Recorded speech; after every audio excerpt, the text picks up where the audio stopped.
substance of a law, and then one is the business of law. So the substance of law, what's going to help me win? What's going to help me as a judge to be able to do things? What's going to help me as a researcher? That's substance of law. And then we also think about what's going to help the business of law. That is what's going to help pricing, what's going to help business development, what's going to help experience databases and populate those. So once you figure out, okay, what can help me with those things, then you think about what sources can I pull from? And we take a very data-driven approach as far as which courts and which sources we pull from. We largely take what are the state populations, what are the county populations, what are the metro populations, go through the United States, find out what is the most populous states, counties, localities, and then be able to put those in our roadmap. So at this point, we have about 34 states that we've marched through using that data analytical approach. So we have the most populous states, counties, cities, et cetera, that importantly also have electronic access. If a court is paper only, of course, it's hard to be able to electronically extract things. So number one, what is our goal? Number two was a source. And then number three, to your question, data type. We usually pull, of course, court provided metadata is important. What is the court's, what is the docket entry? What is the case type? That's kind of table stakes, I think. But then beyond that, there's also hidden metadata. That is, what are the motion types and what are the motion dispositions? Even if the court does not give the disposition as a data type, how do you extract that information from the dockets and the underlying documents? We think about that, whether it's been granted, denied, et cetera. What are the causes of action that these things apply to? What is the cause of action from the entire matter? What's the cause of action that is at issue in the complaint or the motion or the order, et cetera? And then for all of the things I just mentioned, jurisdiction, data, we are following the SALI standard. That is, if people don't know about SALI, it's the Standards Advancement for the Legal Industry. It is a nonprofit that is like ISO for legal data. And so we at Dr. Alarm, SALI has about 10,000 legal data points. That is metadata that matters, think tags. We at Dr. Alarm are marching through the SALI standard to make all of our stuff SALI compliant. And by the way, all SALI is free. So everybody can use it, including everybody on this call. So anyway, so that's how we approach it. What are your goals? What are your sources? And what are your metadata tags you're trying to extract? Awesome, thank you. All right, so Darby, we'll go to you. So what is Gavalytic's philosophy behind state court analytics? Yeah, so let me start off. Let me introduce myself real quick. Everybody can hear me now? Yeah, you're great. Awesome. First panel, obviously not a great start, but hi, my name's Darby Hughes. I'm the head of data acquisition for Gavalytics. I've been here actually for about a year. I'm pretty new to the tech space. I got plucked out of undergraduate in this position, but the learning curve has been very fast, and I've been able to move up into a data acquisition position, which has been really interesting for me to learn about. Gavalytics, obviously we're a state court trial analytics company. Our main focus and our philosophy around state court analytics really focuses on, we take everything in order to make statistically significant decisions, which really our philosophy is, we want to give everything to the lawyers, and we want them to be able to make the decisions on their own about what they consider important, which is why the case types that we focus on are usually civil and limited cases, because they're full of information about motion types, dispositions, what Damien was saying before. So our focus is, we give them everything that we download, all of the dockets in every available state court area. And then we take it and we have our basic metrics and analytics that we give them. And then we give them the ability to filter it down to, one lawyer in one county in one case, if they want to, in order to glean their own sort of interpretations of the data for themselves. So we're selling to companies that are, big corporate legal litigators who get sued a lot. So we want to provide statistics on cases where, things are happening and it's very complicated. So a small claims case where, $50 or something is the matter. Not a lot happens there. It's not very complicated. It's not something we're interested in. So our main focus is giving the choice to the lawyers of what they deem as important, I would say. Awesome. Thank you, Darby. And then to Nicole. Sure. So generally, I think probably all of us can speak to this, that it's about the data at the end of the day. And we all know how incredibly fragmented and difficult this data source is to wrangle. So first and foremost is data normalization, cleaning, classification, those pieces to be able to make meaning out of this data in the first place. And certainly we do a lot of work there and have continued to really grow very quickly We're currently around 500 counties, 16 states, and growing, but making it easy to access, right? It's awesome to be able to have a lot of information, but I think one of the things that's difficult for attorneys in general is this sort of over influx of information that makes it a little bit difficult to figure out what are the pieces that are the most meaningful. So in addition to really having a good, strong data set that's cleaned and normalized, is simply how do we make a really easy sort of user interface? We come from a position of, if you know how to use Google, you're going to know how to use Trellis. We try and make it super easy, super intuitive.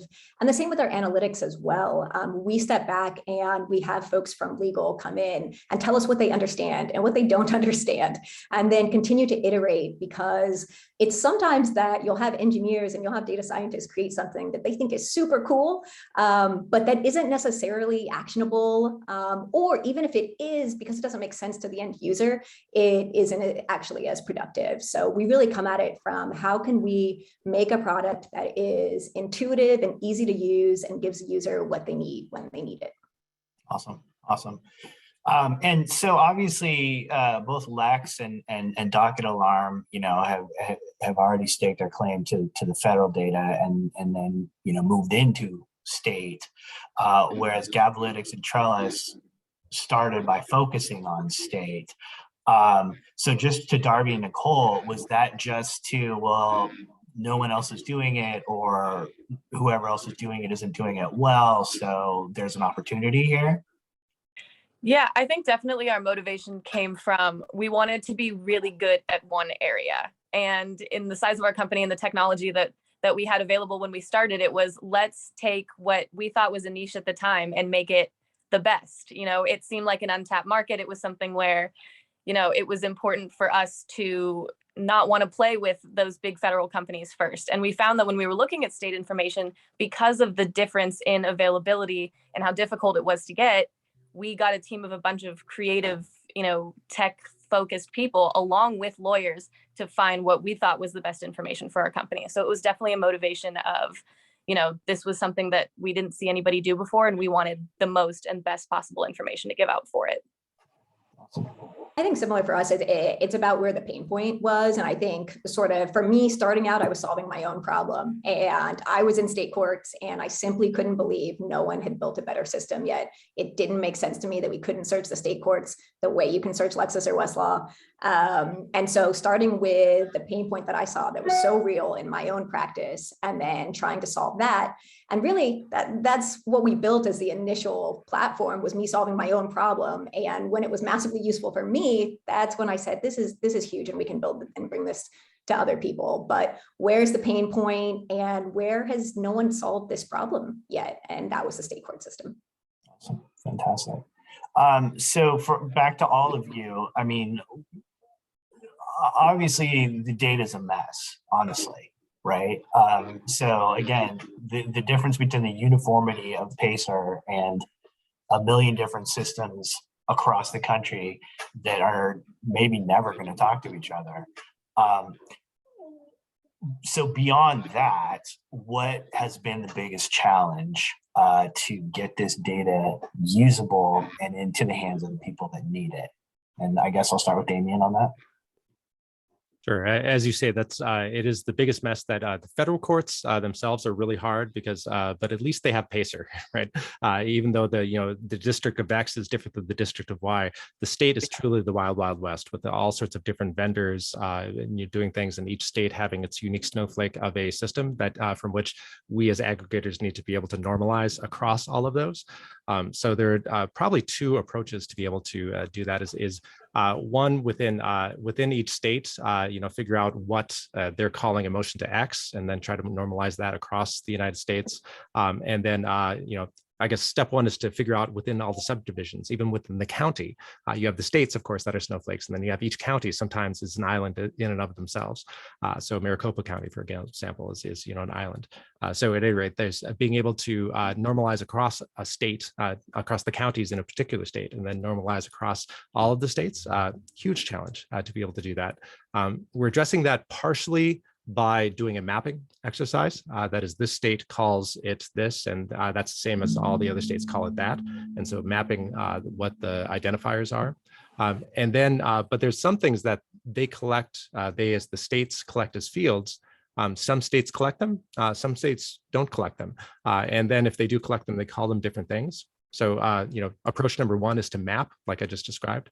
Approach number two is just to kind of bypass the mapping stage that they of the fields that the states give you, and instead look at the underlying data itself. That is, look at the docket entries, look at the underlying documents, and be able to extract from the documents and the docket text the non-fielded data. That they don't give you on a silver platter in an ugly way, but instead go to the source of truth, which is the dockets and the documents. So anyway, so that's what we're addressing, the ugliness that is non-normalized court data.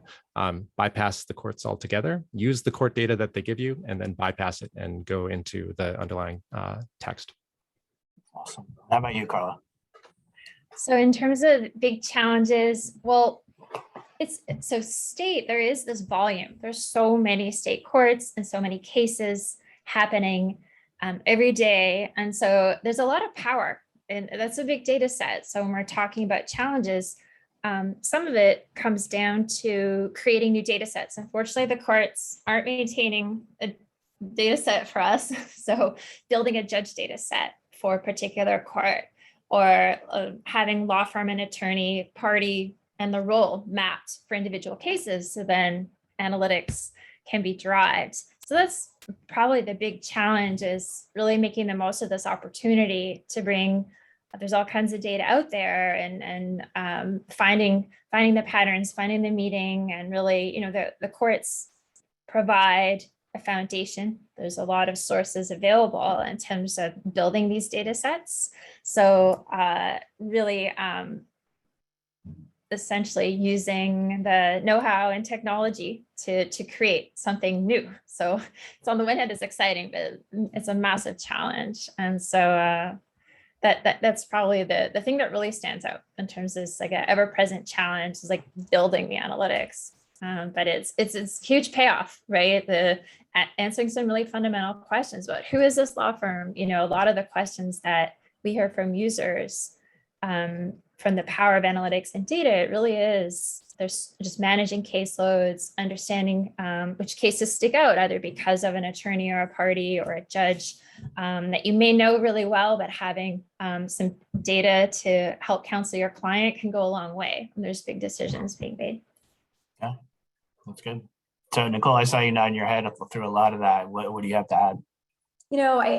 I think it's interesting, because I think we're going to face really similar obstacles here when we're tackling a similar data set. And anyone who thinks that it's easy to classify and analyze state trial court data just like isn't doing enough of it.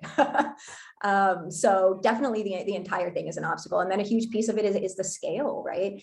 The state trial court system is 3x the volume of, 30x the volume of the federal courts. So it is wildly, it's just a very massive data set.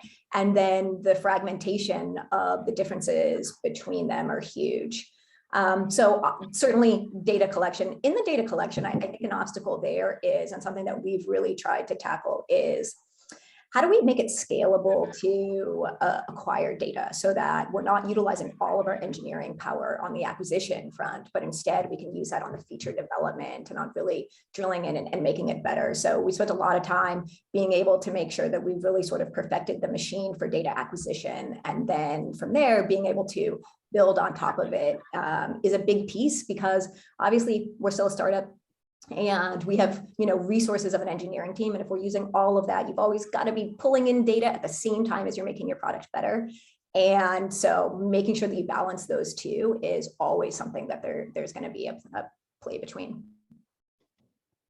So this was not on my prepared list of questions, but it's something that started nagging at me. And obviously, the assumption that I have is that the court systems use the technology that they use because they got whatever the lowest bid was. That's the one that they went with. Are any of you, kind of consulting or nudging any of the courts and just saying, look, this is why your data is not usable, or this is another way that you could be presenting the data? Or are you simply working with the courts to get the data and then making it better on your ends? I mean, I love the idea. If the court worked with us directly to help make their data better, it would be incredible for everyone. I think we're on even getting the data from the courts is a big enough obstacle in itself. So we're generally not able to work directly with the courts. But I think if we look farther into the future, there's no reason that even companies like ours could even be a lower bidder than whoever they had provide that data in the first place, simply because we've been doing this, we know it, and we've really gotten in there. So I think in the future, it's definitely an interesting piece to think about how could companies that innovate in this space actually help the courts do a better job, rather than sort of fixing, sorting through the mess that we end up getting at the end. Right. I would agree with that. And I would add, for my personal career experience, I worked for the federal courts. I was working for them in 1998 when PACER, the decision was made that, hey, maybe we should charge X number of cents per page. I think it was 7 cents per page in that time. I was working in the technology side for the federal courts before I went to law school when that decision was made. And I was screaming from the mountaintops. I said, no, don't do that, because digital is different. You don't need to put that on the photocopy. You don't need a human to put it on the photocopier. And that's the reason you were charging 7 cents per page. Anyway, so my screams fell on deaf ears. Fast forward to 2002, and I was working for the Minnesota Court of Appeals when they were deciding on their court system to be able to e-filing system. And they said, let's go with the system they did. And I was screaming from the mountaintops that the way that they were building it was dumb, again, on deaf ears. Fast forward to today, I have a Fastcase hat. I also have a Sally hat. I'm one of the, Sally's a nonprofit that I volunteer for. I'm one of the leaders there. We have a bankruptcy group that is including 3 federal bankruptcy judges who are part of being able to build out the data set that Sally is collecting and tagging for the standard. And so as part of that work, I hope to at least take baby steps to say, federal judges, if you adhere to a standard and be able to adopt, a standard across all of your jurisdictions, and not let every district within them maybe be an island, but instead have interoperability. Here's how we could build you cool stuff to show you the data you have yourselves. So essentially take your data, clean it up, feed it back. That's baby steps on the federal side. And of course, I hope that something would be similar for the state side. State courts do have a state court standard, legal data standard, but I would find that that is generally a superset of all of the peoples, and that not all the states adhere to the state court standard. So anyway, so that's all a way of saying that state standardization would go a long way toward solving the problems that Nicole and Carla and Darby and I have been experiencing. Darby, do you have something to add? Yeah, I was just definitely agree. Completely just lost my thought. Definitely agreeing with what all of you guys were saying. I think that it speaks to, I've been to a lot of conferences over the past couple months, and there has been this general reluctance of people to move to a digital system, speaking with lawyers and people who very much like they appreciated this paper era and, looking up citations in these books. And there's been this push of these tech conferences are designed to show people how, the technology that is available to make educated decisions in litigation. And we show them, and there's still those lawyers and those companies, and even in a state court system, that attend these things and go, they are stuck in their old ways. They don't want to make the switch digital. And it's something that you see in a lot of other subsidiary companies, and like medical insurance, that there's, law is one of the, farthest back in terms of the technical sphere that I've seen in comparison to medical and insurance companies and other that use tech. So it's still sort of this push. We're still sort of trying to get people to understand the importance of analytics in litigation. So, yeah. So in the process of building out, go ahead, go, you got some too, Carl, go for it. Yeah, so something that I sort of building on what Darby was saying is that I think it depends. But Darby just mentioned some courts, maybe those that are still making that shift to digitization. But something that even in the last few years has been surprising is seeing this embrace and just acknowledgement and we all, I think, especially in that just the last few years, really appreciate data's everywhere. It's here, including in the public sector.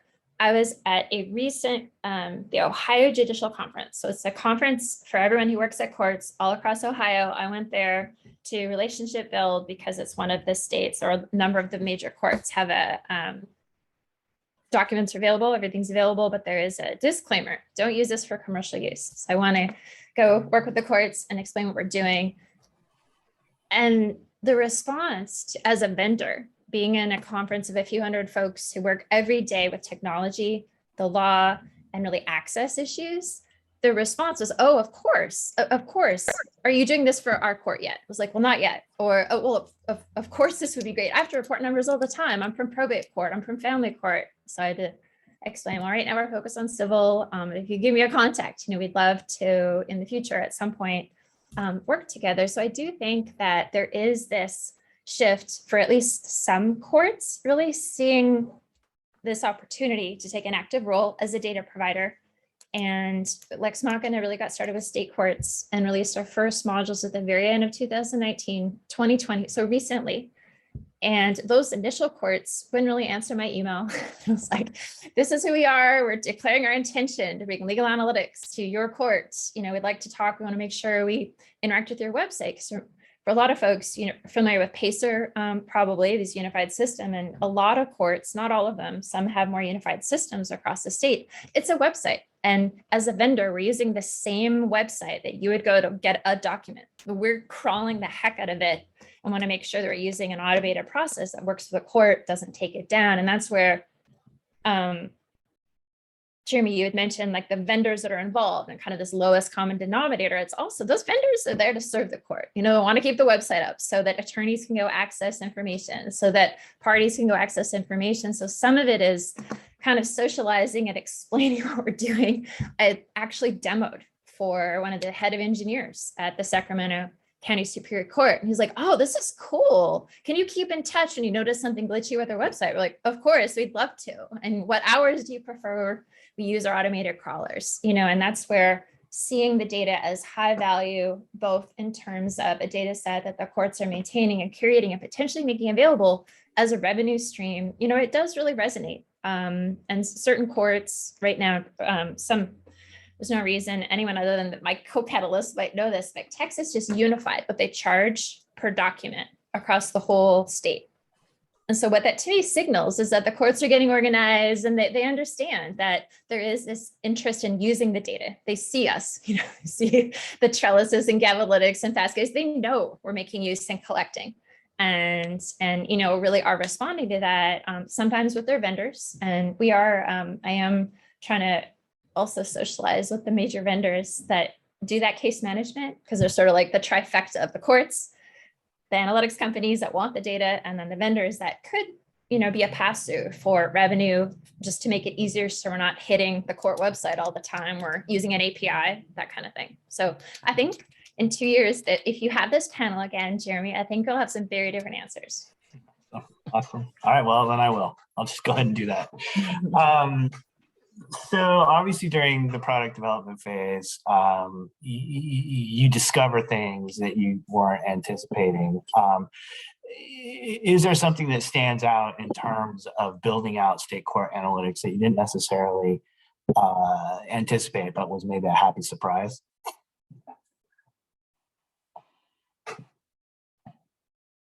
I think I can speak on this a little bit. So my role as data acquisition really was coming up with creative ways to work with our third-party system and design navigation steps for, in order to get this data. There was a lot of very obvious facts, like obviously all of the law firms in the AM Law 200, you're going to have amazing data for those. They're substantially better in terms of data than when you're looking at small firms. What we didn't realize was the extent of that and the need of other data sources in order to feed the data that you already have. For example, when a new firm in the AM Law 200 comes in and then suddenly you see them in, 100 cases in one day, that's a law firm that you need to be aware about and you need to put in your ground truth table in order to develop a page and have the interface, because new data, new lawyers, new judges are being reassigned constantly. So you're constantly needing to be aware of other data. That's why, along with the dockets and documents we get, we crawl state bars and judicial assignments in order to feed our ground truth table to make sure that we have the most updated information.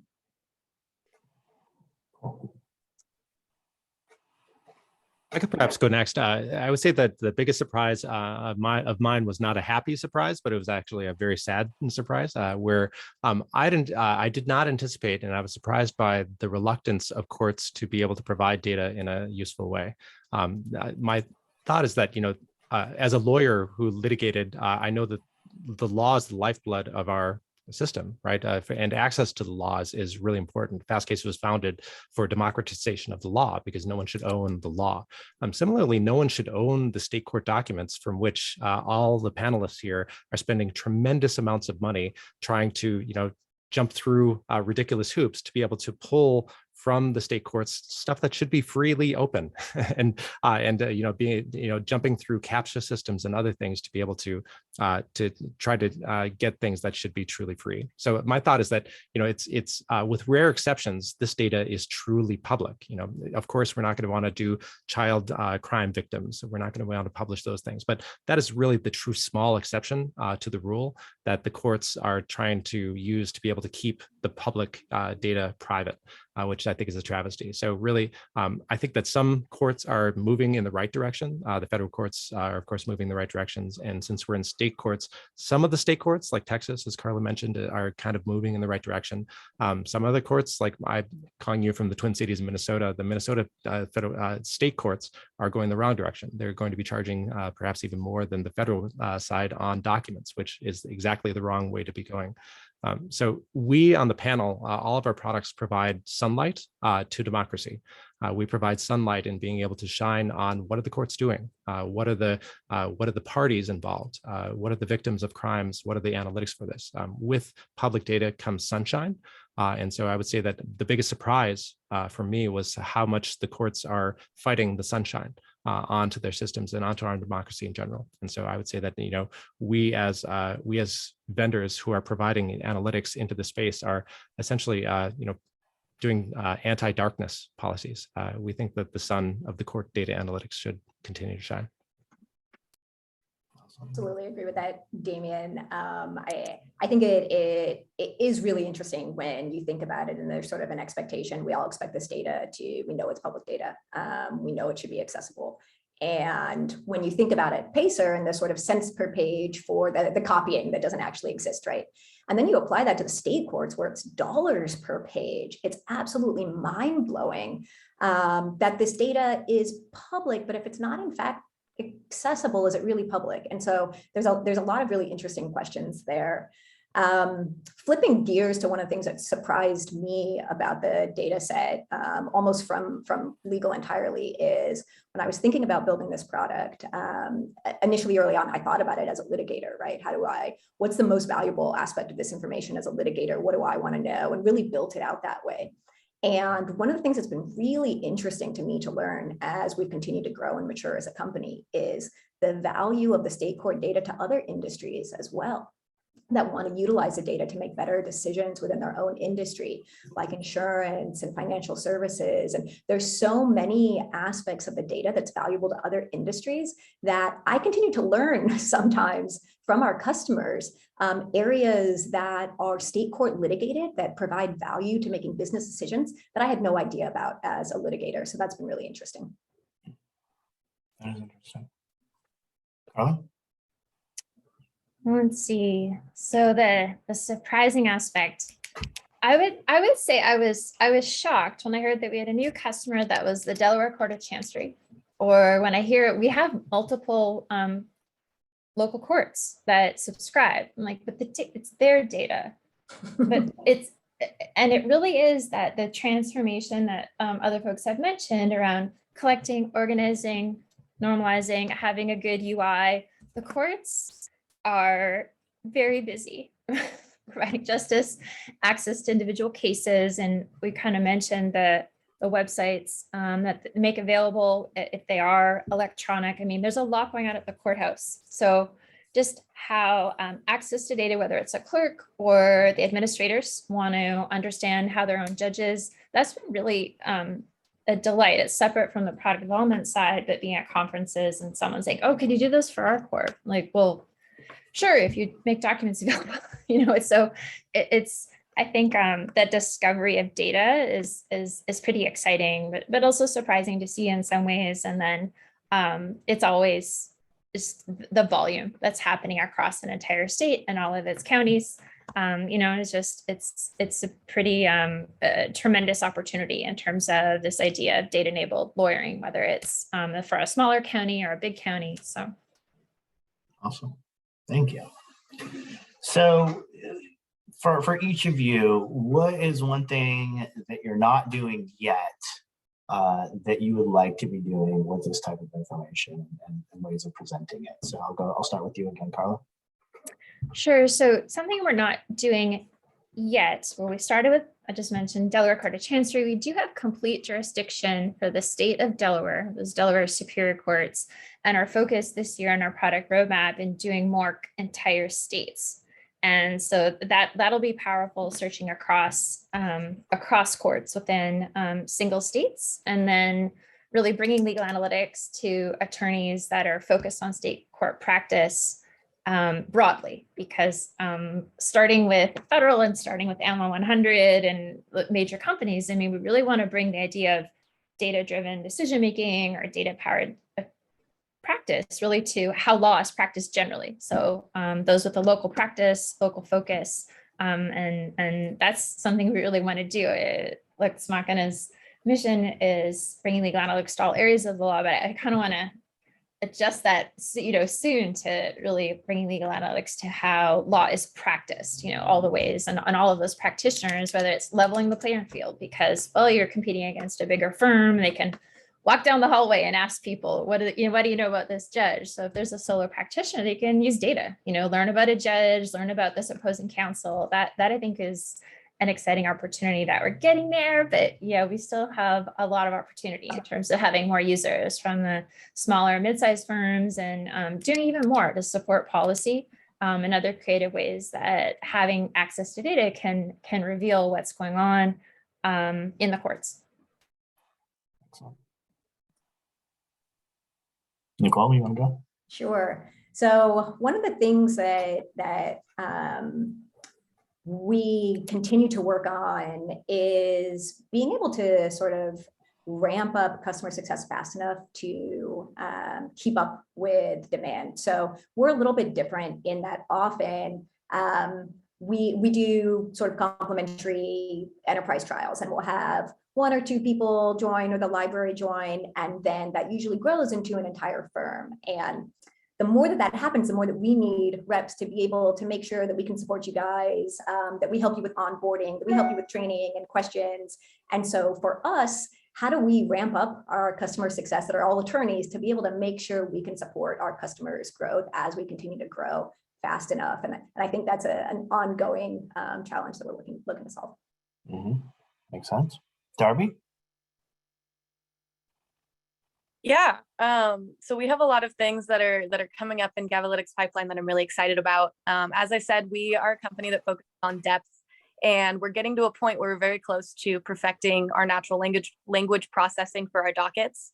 So able to tell not just how many motions, but what the motion is, how often the motion occurs, and really, really interesting information that we're getting from our dockets that are able to speak to, judges, lawyers, and litigants. What we're moving towards is doing that for documents. We have a large database of judgments and complaints, and we're looking for creative ways to sort of take that information out and deliver even more to our customers. So a tool that we're working on and coming up in our future is our billing rates tool. So we have documents that are declarations in support of attorneys' fees, and we're using that to extract the billing rates that these attorneys are requesting. So we'll be able to tell people on average how much an attorney is charging. Then litigators can go on and compare their rates with other attorneys and see, am I charging too much, too little? What are their filing fees and any extra costs? And I think that's going to be something really exciting for attorneys to move into, that we're sort of going into the cost side of it. So yeah. That's great. Damien? I'd love to go. So I think biggest thing that I'm looking forward to is further expanding our data set. We currently have, in addition to all the federal stuff, which I won't talk about, we have current state, we have about 34 different states, and we have about 1,248 different counties. Our data set 650 million things. So that's a lot of things, documents and dockets to be able to parse through, but we keep marching through our list of roadmaps of things to be able to go through. So I'm excited about building that out. Excited about building out our pleading tags and motion tags. We currently have that in the federal courts. We have 225 different motion types and order types and their dispositions on both federal court, both civil side and criminal side. And so we are marching through all the states to be able to extract which of the 225 different motion types and the outcomes, granted, denied, granted in part, denied in part, across those. So we're excited about building that. We're also pulling out from the complaints all of the causes of action, and that's fixing the problem of nature of suit codes, where the nature of suit code says that it's an X kind of case, but then if you look at the complaint, there's a Y, Z, and a bunch of other claims that are not mentioned by X. So we're solving that problem by going through all the documents and building, improving the nature of suit codes, including causes of action. We're also really excited about road mapping our API access. That is the raw data access, is that you're not limited to just our website. If you want to do an API call to us, we'll go ahead and give you that data in structured format that you can go ahead and do with it what you want and analyze it on however you'd like. If you want a big data dump, we're making it easier right now. We're building a way for you to be able to not just use an API call, but actually just ingest hundreds or thousands or tens of thousands or millions of rows to be able to ingest that as raw data even more easily. The good part about my job is that I'm part product, part R&D, and part outreach. So the iterative process of, boy, wouldn't it be great if we could X, and then me actually building X, working with my brilliant collaborators who are Michael Sander, our founder, who is a software developer turned lawyer turned software developer, and Itai Gurari, who is a software developer turned lawyer turned software developer, that all of us know the pain points. And so we can iterate on these things that I just mentioned really quickly. Awesome. So I have one more question. We're kind of up against time. So, and of course it's my crystal ball question. So whatever you can do to keep it brief, but also peer far into the future. Do we think that there will come a time when all of this data is available? Like, when do we think that it will come down to, we finally got the last case from Wyoming family court or something like that? And, you know, Damien said great things about democracy and sunshine, and this is all public information and things like that. But is there a point where it becomes cost prohibitive and not worth it to go down that road? So just to, you know, for you guys to speculate, please do so. I think certainly for everything that's already digital, right, that we can absolutely tackle. And I think in the near term, and then in the next year or two, that will be acquired. We still have the pieces of the courts that aren't online at all. Those are going to be an additional piece. I think those are doable too, though. The question of whether they're cost prohibitive is a real question. We have to, obviously it has to make sense as a business for us to go out and do all of that manual work, which means there has to be the ROI from users that are willing to pay for that data. So that's a piece that does need to be balanced if we're going to go out and actually get everything that's out there. And then the other point is, there's never an everything, right? We're talking about cases that update daily, new cases being filed regularly, continuing to go back and backfill for anything that may have been missed by a space or a slash or whatever the case may be. So that will always be an ongoing process for all of us. This is data that is in transformation at all times. And probably the same on the product side as well. I'm sure the same for everyone here, but the product is never finished. You can always make it better. And so even once we have all of the data coming in, assuming that we get there at some day, the product will continue to iterate and get better based on customer needs as we move forward. Yeah, I think speaking off of Nicole, what you said, there's always more information that you can find. There's always more analytics that you can glean from this information. And we can hope that there's going to be some sort of version of PACER, you know, for state court analytics. But the only thing that we can focus on is what we're doing right now. And we can get to a point, which is what we're doing, where we understand how these crawlers work, we understand how these websites work, and we have automation where it runs every day and we're getting these cases every day. But of course, it's never going to be perfect. There's always going to be information that slips through the cracks until they get to a point where they realize that uniformity is going to be beneficial on both sides. So. Go ahead. After you, Carla. Go for it. All right, thank you.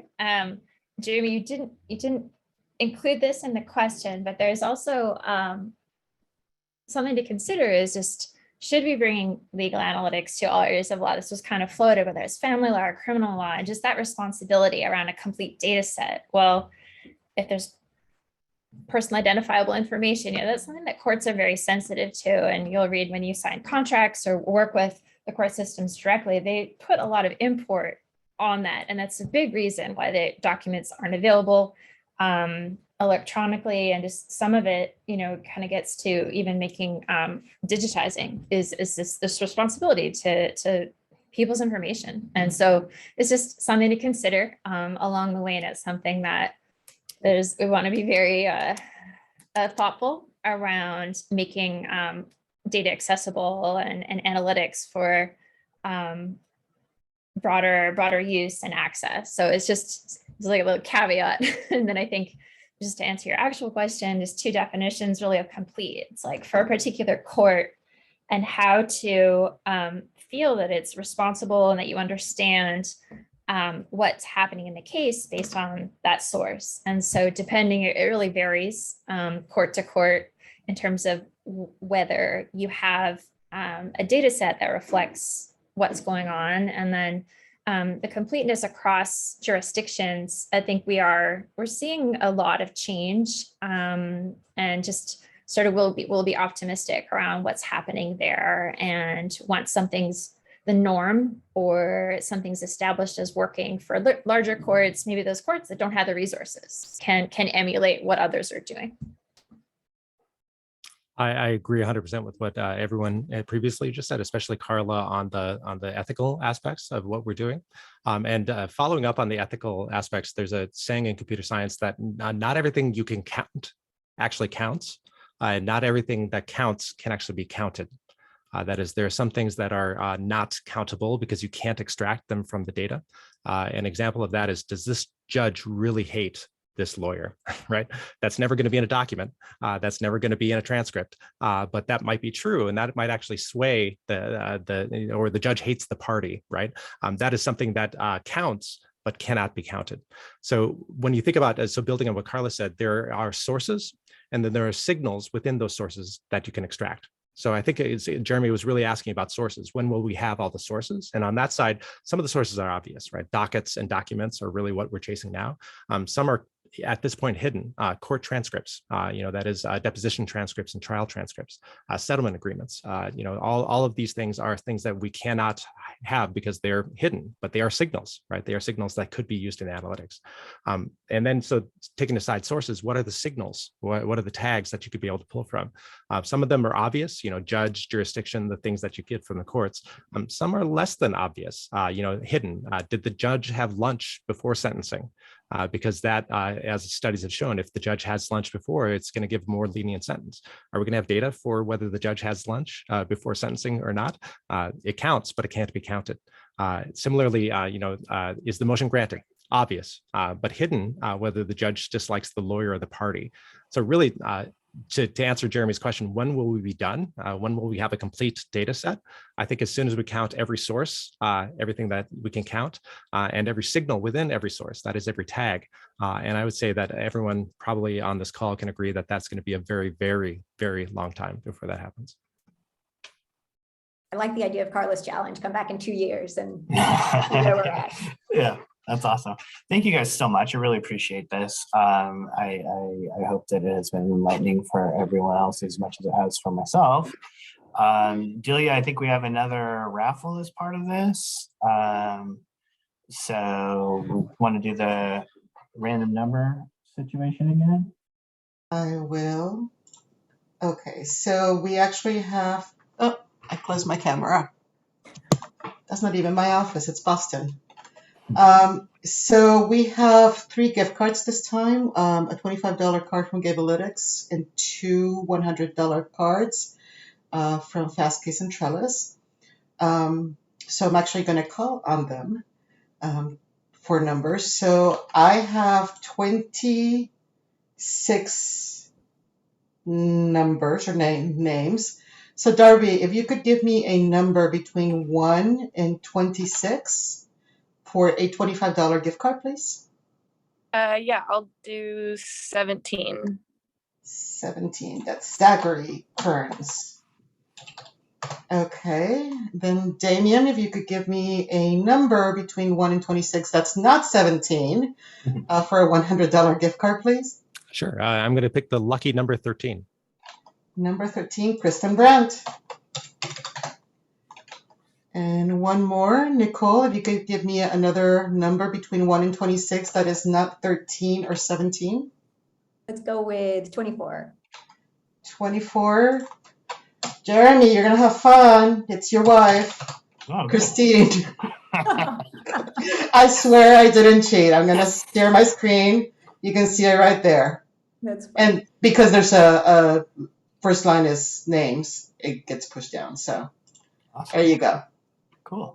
Thanks, everyone. So I will be contacting all the winners, and where necessary, we'll put them in contact with the vendors so they can get their gift cards.